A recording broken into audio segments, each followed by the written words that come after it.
स्वागत है यीशु मसीह की प्रेजेंस में आप सबका। बैठ जाओ अपने शरीर में, अपनी बाइबल को उठाओ, बोलो जो कुछ मैं सुनूंगा मैं 100 गुना फलों को लेके आऊंगा। जितना वचन आज मैं सुनूंगा मैं उस पे चलूंगा। मांगो, अपने हाथों को उठा के अपनी बाइबल को उठाओ।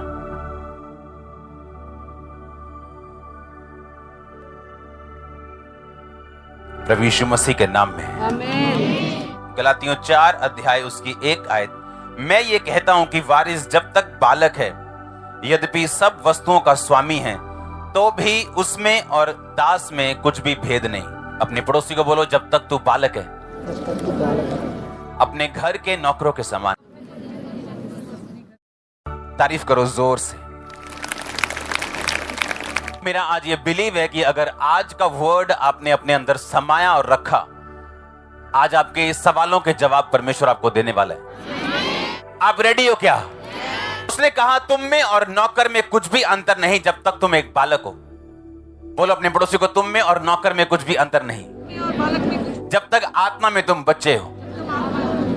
आपका बच्चा आपसे कितना भी प्यार क्यों ना करता और आप अपने बेबी से कितना भी प्यार क्यों ना करते हो, आप अपने 5 साल के बच्चे को कार चलाने के लिए नहीं देंगे, उसे आप तिजोरी संभालने के लिए नहीं देंगे, आप उसे डॉक्यूमेंट पे साइन करने के लिए ऑथराइज नहीं करेंगे। आप वेट करेंगे वो बड़ा हो और ताकि वो बड़ों की तरह कार्य कर सके। आपका बच्चा जब छोटा 1 साल का तोतला बोले तो क्यूट लगता है, जब आप 5 साल का बोले तो थोड़ा सा क्यूट लगता है, लेकिन जब 18 साल का बच्चा तोतला बोले वो क्यूट नहीं लगता, वो भद्दा लगता है। जिस तरह आप चाहते हैं कि आप ग्रो करें, आपके बच्चे ग्रो करें और मैच्योर हो उम्र के मुताबिक, उसी तरह परमेश्वर भी यही चाहता है कि आप स्पिरिचुअली उम्र के मुताबिक बिहेव करें। लेकिन आज क्रिश्चियन लोगों का कुछ का हाल ये है कि आत्मा में उम्र तो उनकी 40 साल है, लेकिन अभी भी डायपर लगा हुआ है। पौलुस कहता है उम्र के हिसाब से तुम्हें गुरु हो जाने चाहिए था, लेकिन अभी भी तुम बच्चे ही हो, क्योंकि अभी भी तुम वही बातों को मांगते हो जो तुम जब 1 साल के थे तो तब मांगते थे कि मुझे पास्टर से मिलना है, मुझे मिलके सारी बात बतानी, मुझे मिलके सारी बात बतानी और ले हैंड करवाना है। और पौलुस कहता थोड़ा ग्रो करो, वर्ड को रिसीव करो, आप चाहे फर्स्ट में चाहे लास्ट में आप ब्लेस्ड होंगे। इसलिए परमेश्वर ने वर्ड आपको दिया, वचन आपको दिया, आप ग्रो कर सकें, बढ़ सकें, और यही परमेश्वर चाहता है। हालेलुया। आप तैयार है क्या?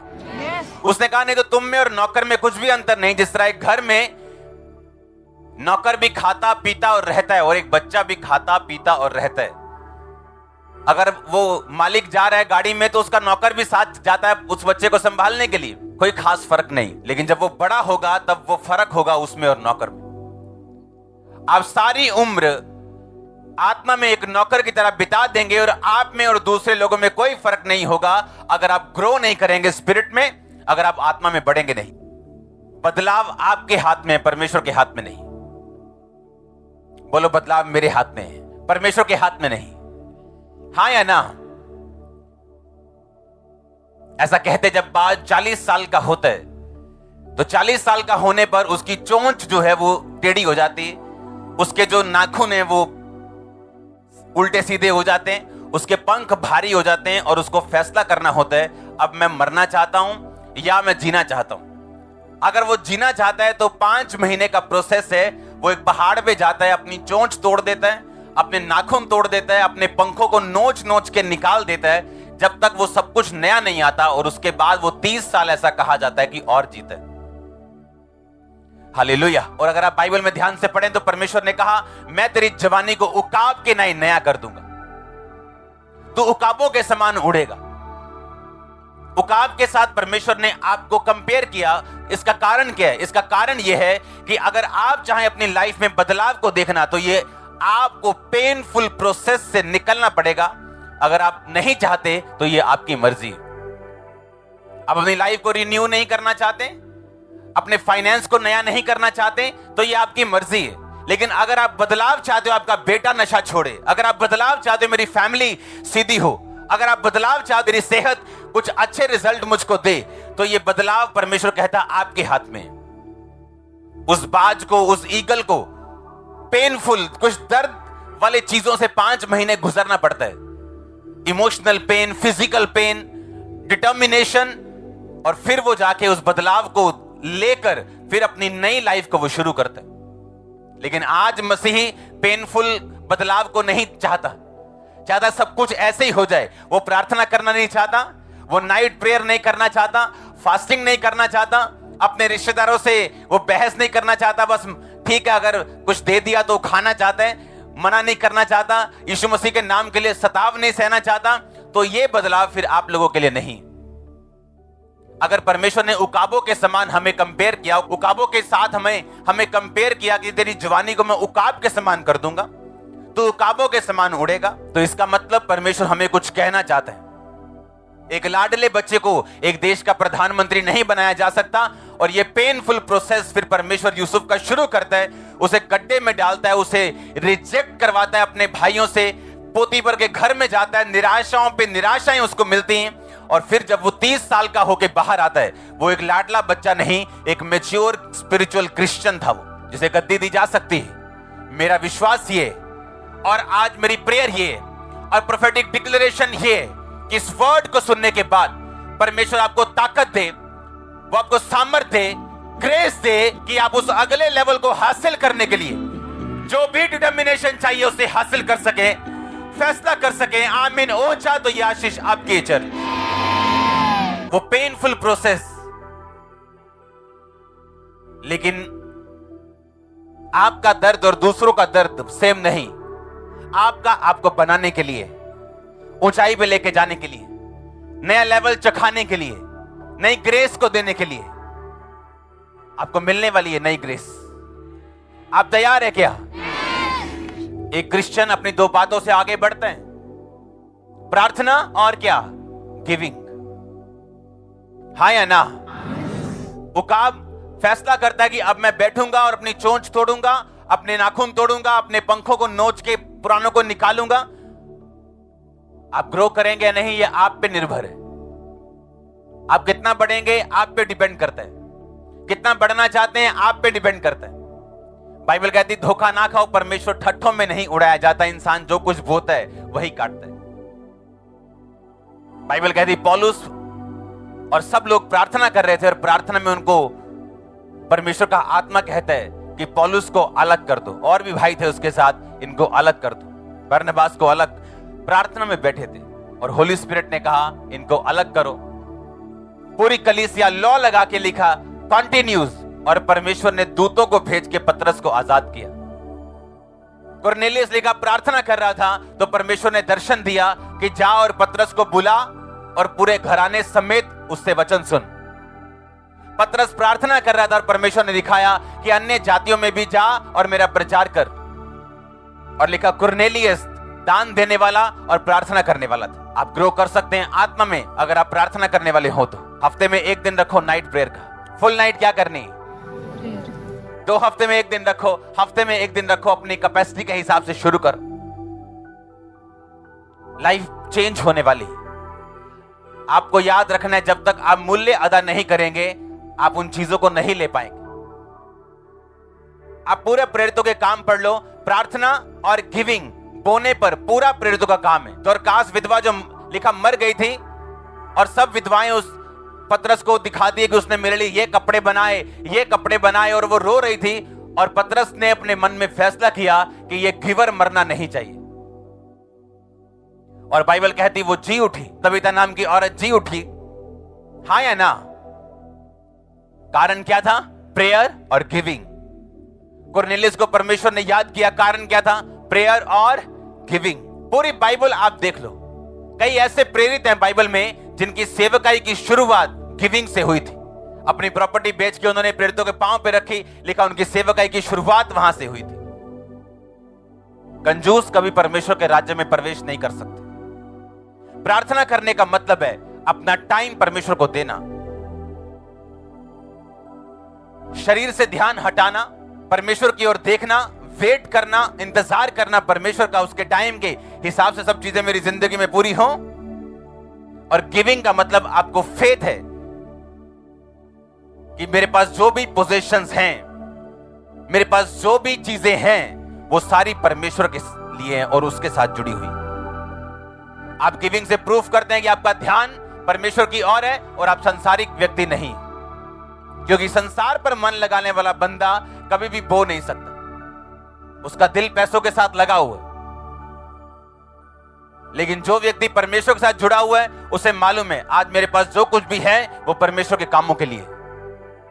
वो आपको बुद्धि देता है, आपको सामर्थ्य देता है, आप अपने जीवन को अच्छी तरह व्यतीत कर सके। लेकिन आपको मालूम होता है जो कुछ मेरे पास है अगर वो परमेश्वर की महिमा के लिए तो परमेश्वर मुझे और देगा। प्रेरितों के काम के अंदर एक बात लिखी है कि सब लोग अपनी अपनी चीजों को बेचकर चर्च में लाया करते थे। अगर सब चीजें बिकती जा रही थी तो वो कलीसिया तो गरीब हो जानी चाहिए थी, पर बाइबल कहती है उनमें से कोई भी दरिद्र नहीं था, कोई भी गरीब नहीं था, क्योंकि जब वो बोते थे तो परमेश्वर नए रास्तों को खोलता था उनके लिए। वो गरीब नहीं हो रही थी, वो एक्चुअली अमीर हो रही थी, क्योंकि ग्रोथ बढ़ना ये आपके ऊपर निर्भर करता है, परमेश्वर के ऊपर नहीं। परमेश्वर कहता है सारी उम्र तू एक नौकर की तरह रह सकता है अगर तू ग्रो होने का फैसला नहीं करता, तो अगर तू बढ़ने का फैसला नहीं करता तो कुछ ऐसी ब्लेसिंग्स हैं आपके लाइफ के अंदर, जब तक आप आत्मा में इंक्रीज नहीं होंगे, बढ़ेंगे नहीं, वो कभी आपकी लाइफ में एंटर नहीं करेंगे। आप कॉपी कर लो सेवकाई की, आप पुलपिट की कॉपी कर लो, प्रीचिंग की कॉपी कर लो, लेकिन वो ग्रेस की कॉपी आप नहीं कर सकते जब तक आप कुछ चीजों को छोड़ेंगे नहीं और कुछ को अपनाएंगे नहीं। अपने हाथों को उठा के बोलो हालेलुया। आप तैयार हो ग्रहण करने के लिए? तैयार हो अपनी लाइफ में बदलाव देखने के लिए? आपको फैसले करने पड़ेंगे, प्रार्थना करने का फैसला, गिविंग का फैसला, पापों को छोड़ने का फैसला, स्ट्रिक्ट डिसीजन अपनी लाइफ में लेने का फैसला। आपको स्ट्रॉन्ग क्रिश्चियन बनना पड़ेगा, क्योंकि कुछ ब्लेसिंग्स ऐसी हैं वो आपकी लाइफ में एंटर नहीं कर सकती जब तक आप आत्मा में नहीं बढ़ेंगे। आप किस बिजनेस में जाएं, किस फील्ड में जाएं, कौन सा बिजनेस चूज करें, कौन सा एरिया चूज करें, आप कभी नहीं कर सकते अगर आप आत्मा में नहीं बढ़ेंगे तो। आप जैसे जैसे स्पिरिट में बढ़ेंगे, प्रेयर के द्वारा, फास्टिंग के द्वारा, गिविंग के द्वारा, बोने के द्वारा, पाप को छोड़ने के द्वारा, उसी तरह से परमेश्वर आपकी लाइफ के सामने से पर्दों को हटाता जाएगा और नया चैप्टर शुरू करता जाएगा। और आप हैरान होंगे कि ऐसी ऐसी चीजें आपके लिए रखी जो आपने सोची भी नहीं थी। मैं आपको सच कहता हूं, तौबा के साथ प्रेयर और गिविंग अगर आपने ये शुरू कर दी, आपकी लाइफ के जो गिफ्ट आपको मिलने वाले हैं वो बेस्ट होंगे आपकी कैटेगरी में। आपके रिश्तेदार हैरान होने, मैं आपको प्रोफेटिक वर्ड दे रहा हूं, आपके रिलेटिव्स हैरान होने वाले हैं। जो चीजें, जो खुदा का हाथ आपकी लाइफ पर आने वाला है वो कमाल का होगा। आमीन। ऊंचा आशीष आपकी चर्च। आप तैयार हैं? हां। देखो प्रेरितों के काम में कलीसिया की जिंदगी क्या थी। इधर प्रार्थना, शाम को प्रार्थना, दोपहर को प्रार्थना। पतरस और लिखा याकूब प्रार्थना करने के लिए जा रहे थे, लंगड़ा चलाने के लिए नहीं जा रहे थे। प्रेयर करने के लिए लिखा चर्च में जा रहे थे और रास्ते में उन्हें लंगड़ा मिलता। प्रेयर करने के लिए जा रहे थे, स्पेशल घर से निकले प्रार्थना करने के लिए। पौलुस स्पेशल घर से निकला शहर के बाहर जाके प्रार्थना करने के लिए, और लिखा वहां उसको बहुत सारे लोग मिले और उसने उनको प्रचार सुनाया और चीजें आगे बढ़ती गई। पतरस प्रार्थना करने के लिए लिखा चर्च में गया और वहां पे लंगड़ा बैठा। जब वो चलता है पूरी जुम्बश के साथ प्रचार फैल जाता है कि यीशु मसीह जीवित परमेश्वर। आप समझ रहे मेरी बात को? इतना महत्व था प्रेयर का। आज किसी विश्वासी से पूछो प्रेयर कितनी है, 10 साल का क्रिश्चियन आधा घंटा प्रेयर। आप वो बच्चे हैं जो 18 साल के हैं और डायपर लगा हुआ है और देखकर बुरा लग रहा है। मैं तो वॉलंटियर हूं जी। प्रेयर कितनी है? आधा घंटा। मैं तो ये 4 साल से चर्च आ रहा हूं। प्रेयर कितनी है? पौना घंटा। बाद में आप परमेश्वर को बोलेंगे कि ये जवाब क्यों नहीं आया, ये जवाब क्यों नहीं आया। और मैं आपको सच कहता हूं, परमेश्वर ने एक भी जवाब आपको देना नहीं, क्योंकि वो सब जवाब दे चुका है। अगर आप ध्यान से बाइबल पढ़े तो लिखा, जब पौलुस, जो पहले शाऊल था, कलीसिया को पकड़ने के लिए रास्ते में जा रहा था, एक सूरज चमका, एक रोशनी चमकी, वो गिरा और यीशु ने कहा तू मुझे क्यों सताता है? उठा तो उसकी आंखें बंद थी। उसे दमिश्क में उसके साथी हाथ पकड़कर छोड़ आए और परमेश्वर हनन्याह नामक चेले को बोलता है, हनन्याह जा और पौलुस को पूछ। वो एक सीधी गली में तरसुस वासी, पौलुस को पूछ जा। क्योंकि देख वो प्रार्थना कर रहा है और उसने हनन्याह नामक पुरुष को अंदर आते और अपने पर प्रार्थना करते देखा है। परमेश्वर ने हनन्याह को भेजा नहीं था, हनन्याह रिजल्ट था पौलुस की प्रेयर का। आप समझ रहे मेरी बात को? परमेश्वर ने उसको नहीं भेजा। अब आप सोचेंगे अगर परमेश्वर ने पौलुस को हनन्याह से चंगा किया तो मेरी लाइफ में कोई हनन्याह क्यों नहीं आता, मेरी जिंदगी में कोई ऐसा क्यों नहीं आता, मेरी लाइफ में कोई डिवाइन हेल्पर क्यों नहीं आता? बाइबल कहती परमेश्वर ने कहा हनन्याह मुझे तुझे इसलिए बात करनी पड़ रही है क्योंकि पौलुस ने एक हनन्याह को अंदर आते देखा है। मैंने नहीं कहा तुझे जा, पौलुस ने ऐसा देखा है क्योंकि वो प्रार्थना कर रहा है 3 दिन से ड्राई फास्टिंग के साथ, कुछ खाया नहीं है, कुछ पिया नहीं। और आज आधा घंटा प्रार्थना करने वाली चर्च इतनी बड़ी बड़ी डिमांड्स रखती है परमेश्वर के सामने। आपका हाल यह है कि जेब में साइकिल के पैसे हैं और मर्सिडीज के शोरूम के बाहर खड़े उसके मालिक को गालियां निकाल रहे हैं, पता नहीं क्यों नहीं मैंने गड्डी दिंदा है। और जिसके पास मर्सिडीज का पैसा है वो तो खुद भी नहीं जाता, अपने असिस्टेंट को, अकाउंटेंट को भेजा, जा एक गाड़ी निकलवा के लेके। कोई संघर्ष नहीं करता हूं, बैंक भी उसके सामने ऐसे खड़े, भाई साहब गाड़ी ले दे क्या? प्रार्थना कितनी है? 15 मिनट। प्रेयर कितनी है? 1 घंटा। और दिन में ब्लू फिल्में कितनी देखी हैं? 10। गंदी लड़कियों की निगाह कितनी मारी है? 15 लड़कियों को। लड़कों को कितनी गंदी निगाह मारी है जी? 10 लड़कों को। और हम सोचते हैं कि परमेश्वर हमारी सारी प्रार्थना का उत्तर जल्द दे। चर्च में आए, लकड़ी ली, आग जला ली, वापस आते जाते पाप का पानी फेरा, ठंडा कर दिया।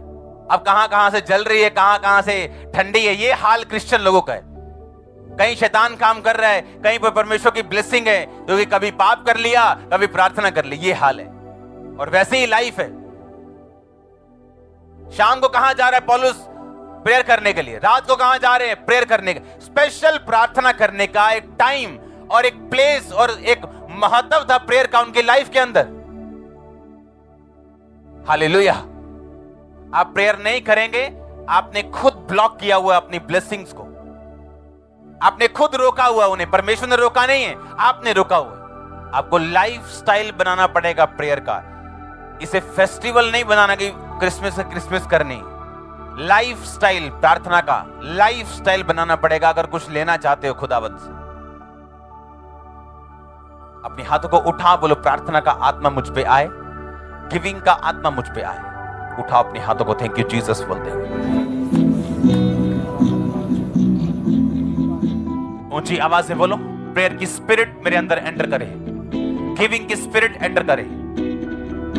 मैं फैसला करूं मुझे बढ़ना है, उकाब के नहीं नया होना है। मांगो अपने हाथों को उठा के।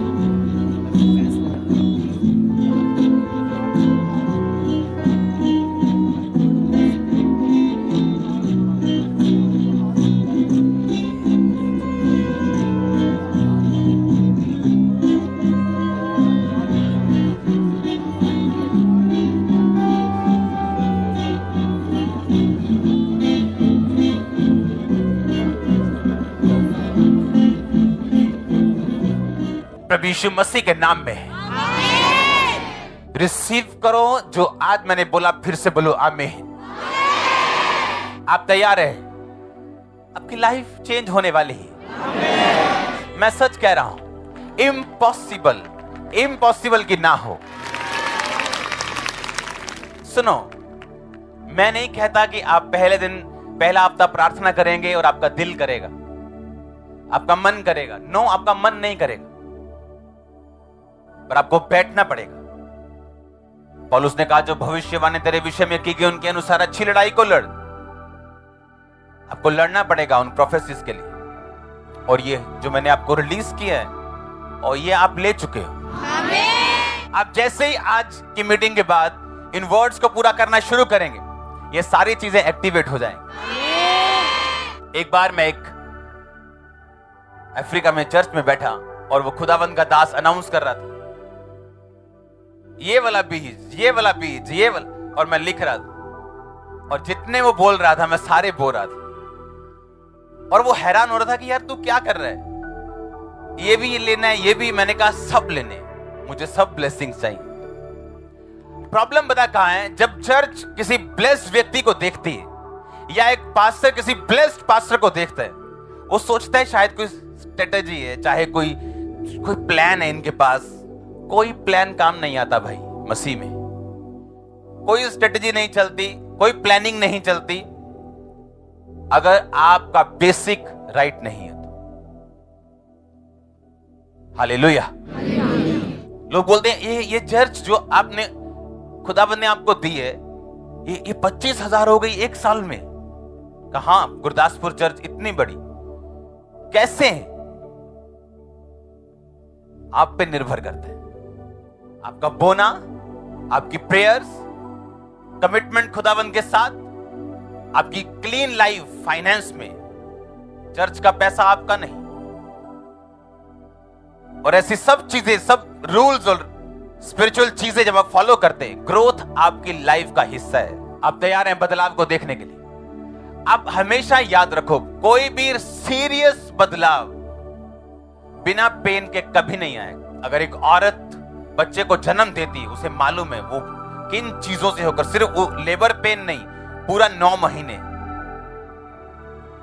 एक बदलाव को वो देख रही है। एक बॉडी बिल्डर जब बॉडी बनाता है तो उसे मालूम है किन पेन से गुजरना पड़ता है।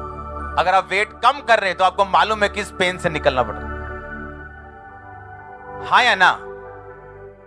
बिना सैक्रिफाइस आप बदलाव नहीं देख सकते।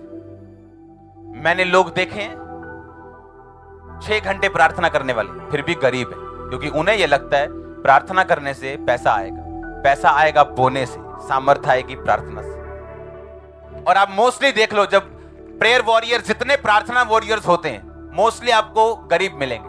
क्यों? क्योंकि उन्हें ये भूल जाता है कि प्रार्थना करने से फाइनेंस नहीं बढ़ेगा। हर एक चीज के लिए परमेश्वर ने अलग से रास्ता बनाया। हालेलुया। आप जानते हैं अमेरिका में लोग, अमीर कंपनीज क्यों ओपन होती गई और बढ़ती गई? क्योंकि अमेरिकी जो कंपनीज हैं वो इवेंजलिज्म को सपोर्ट करती है। मोस्टली इवेंजलिज्म के कामों को।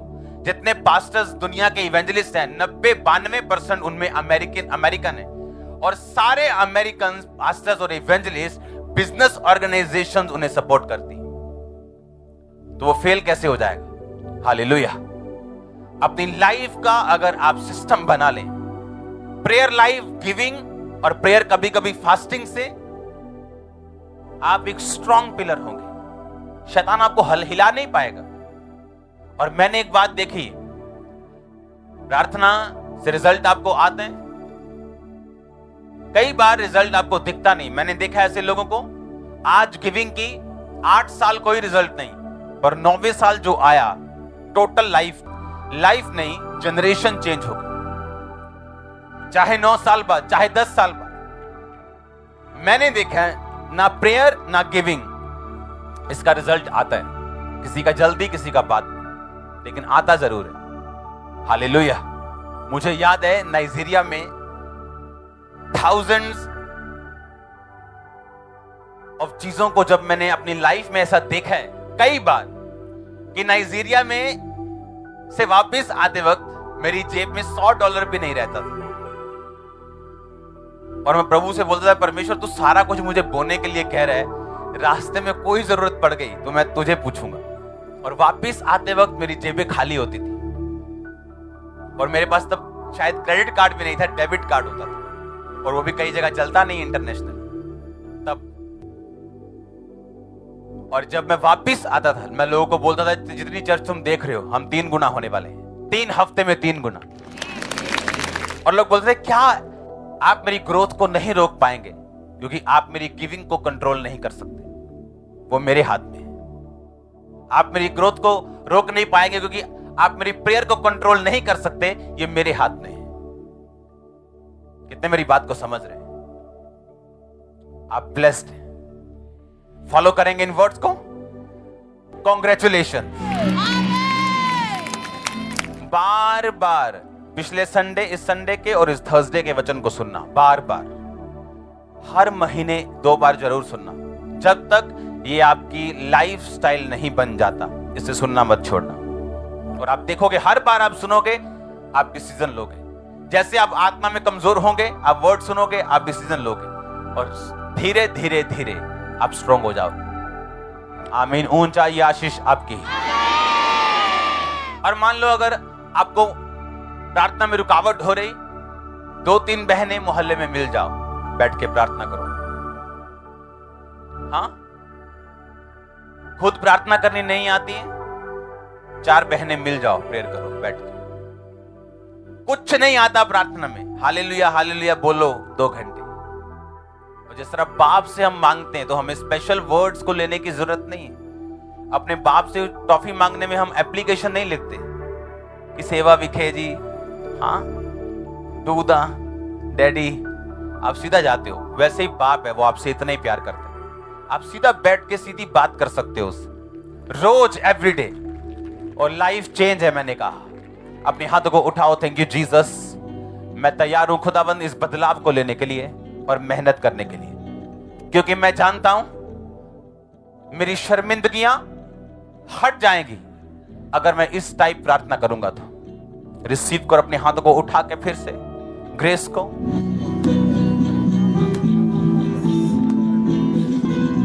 हाथों को उठा के आंखों को बंद करते हुए हाथों को उठाओ, रिसीव करो।